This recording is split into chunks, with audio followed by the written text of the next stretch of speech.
অসংযুক্ত হস্তমুদ্রা বলবো আজকে 19 নম্বরে আছে 1919-এ কাঙ্গুলো হস্তমুদ্রা।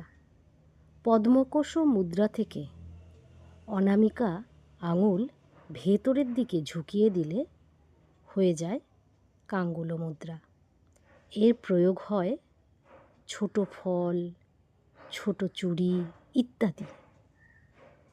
এরপরেই আছে আলাপাদ্দাম।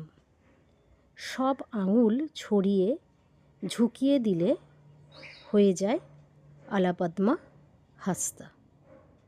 প্রয়োগ হয় ফোঁটা কোমল, স্তন আয়না ইত্যাদি দেখানোর জন্য। এরপরেই আছে চতুরা হস্ত। কনিষ্ঠ আঙুলকে সোজা করে অনামিকার শুরুতে আঙুলকে লাগিয়ে বাকি 3টে আঙুলকে ঝুঁকিয়ে দিলে হয়ে যায় চতুরা মুদ্রা হস্ত। এর প্রয়োগ হয় কস্তুরীর রস স্বাদ, বর্ণভেদ, মুখ ইত্যাদি ভাব বোঝাতে ব্যবহার করা হয়।